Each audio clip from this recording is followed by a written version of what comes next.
Allah wrote all the possibilities of your fate in the Lawh al-Mahfuz. But which of those fates is actually going to be yours? Are you the answer to a family member's dua? Or are you the delayed response to a prayer that was made by someone decades or even centuries ago? What legacy will you leave behind once your life has been fully lived? Why did Allah choose this moment in history for you to arrive?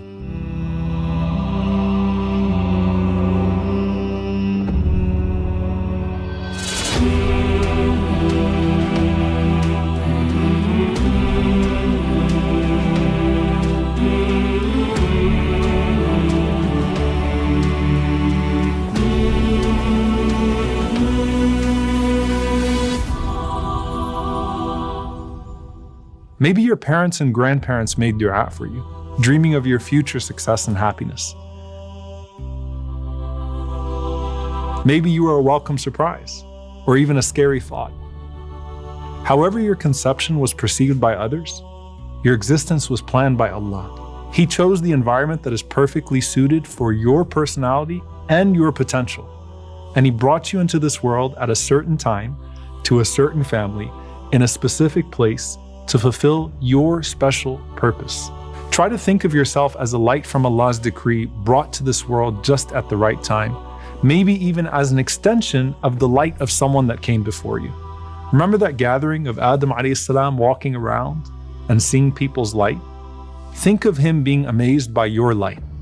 Or even closer, remember that night when the Prophet ﷺ went up to the heavens on the night of Al-Isra wal-Mi'raj, and his whole ummah was presented to him? Imagine the Prophet ﷺ walking through his ummah and then coming up to you and saying, "What beautiful light you have." Or think of the dreams of those that came before us. For Ibrahim alayhi salam, it was the dream of this descendant who wouldn't arrive for thousands of years, but he was so worth it, sallallahu alayhi wasallam. And then sometimes the dreams get closer. Umar ibn al-Khattab radiyallahu ta'ala anhu, waking up one night with this huge smile on his face and saying, "Who is this child from my descendants that's going to fill the earth with justice after it's been filled with injustice?" And Umar ibn Abdul Aziz, rahimahullah, his great-grandson, was born just a few years after his death, but he fulfilled the dream. I often think, what persecuted, enslaved Muslim woman is Malcolm X at Hajj Malak al-Shabaz an answer to? Every single person has their special turn in the grand story of this world. The question is whether we realize our potential and become that blessed presence wherever we find ourselves. When Isa alayhi salam was born, he said, وَجَعَلَنِي مُبَارَكًا أَيْنَمَا كُنْتَ, and Allah made me blessed wherever I may be. The scholars say that that's because Isa alayhi salam brings good to every environment he is in, and it's not exclusive to him. When we do the same, we are also mubarak to whatever place we're put in. And your birth itself may have been mubarak because you were a blessing to your family, and maybe even the answer to someone's dua long before you got here. We arrive in this world with certain hopes pinned to us, and also darkness that precedes us, confronting us at every turn. It might be the darkness of a broken family. It might be the darkness of someone else's betrayal. It might be the darkness of oppression. Remember, the Prophet ﷺ called dhulm, dhulumat, darknesses. Allah subhanahu wa ta'ala illuminates the darknesses of this world through the light of His decree. He illuminates it through the light of His revelation. And then He illuminates it through the light of your deeds. That's what some of the scholars say, nurun ala nur is, light upon light. But we have to kindle that light inside of us. Otherwise, we become sources of evil ourselves. And that's when the darkness of this world actually becomes our darkness. In fact, we can become submerged in waves of darkness. ظُلُمَاتٌ بَعْضُهَا فَوْقَ بَعْضٍ إِذَا أَخْرَجَ يَدَهُ لَمْ يَكَدْ يَرَاهَا. Darkness upon darkness instead of light upon light. And you become so blind that you can't even see your own hand. But you choose whether to be a curse of your time or a blessing for your era. This is what the Prophet ﷺ meant when he said, "Fi kulli qarnin min ummati sabiqun." In every generation of my ummah, there are forerunners. It means to be, as the scholars said, ibn al-waqt, a child of the moment. And it's not just your moment, because our stories are all interconnected, even across time and place. Think of how many marriages almost didn't work out, and how many dangerous pregnancies in your lineage preceded your risky birth. And think of how unlikely your existence was. But Allah subhanahu wa ta'ala made it happen, because it's part of a bigger story. Maybe the reason you find yourself in a position to build this masjid in some remote town is because of the dua of a Muslim who passed by that town 100 years ago and said, Ya Allah, I hope there's a masjid there one day. Or maybe the millions of prayers of the oppressed people around the world is the reason you have the ability to be the answer to their cries for help. The Prophet ﷺ said, هَلْ تُنصَرُونَ وَتُرْزَقُونَ إِلَّا بِضُعَفَائِكُمْ. Are you given victory or sustenance except by how you treat your vulnerable ones? Being a blessing to someone else is a reason by which the decree for you becomes blessed.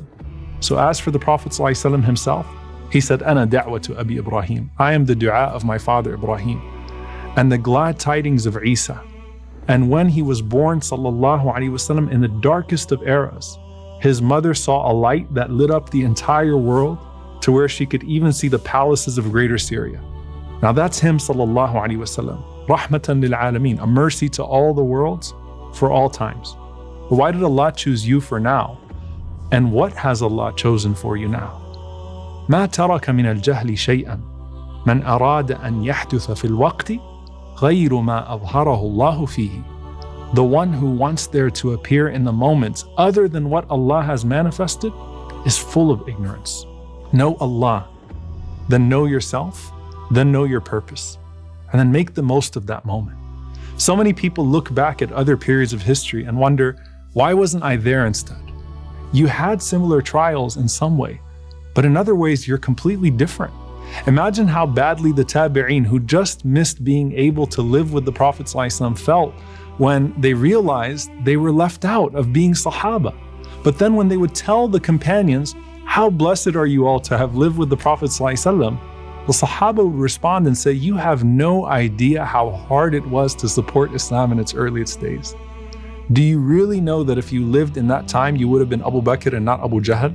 Are you sure when you read historical episodes in the Quran, you would have been on the right side of that episode? Would you have been on the ship with Nuh alayhi salam, or with the majority of people that were actually mocking him?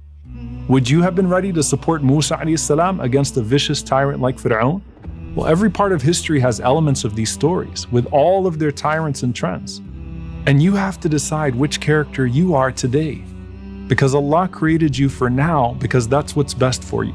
To make the best of the moment, and transform it to be the best deed for your eternal life.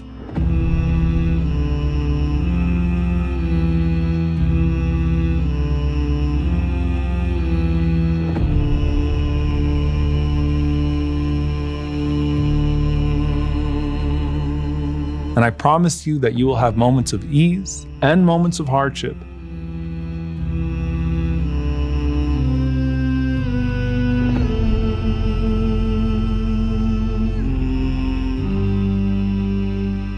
And then moments of blessing in the midst of a hardship that's actually greater than the test itself.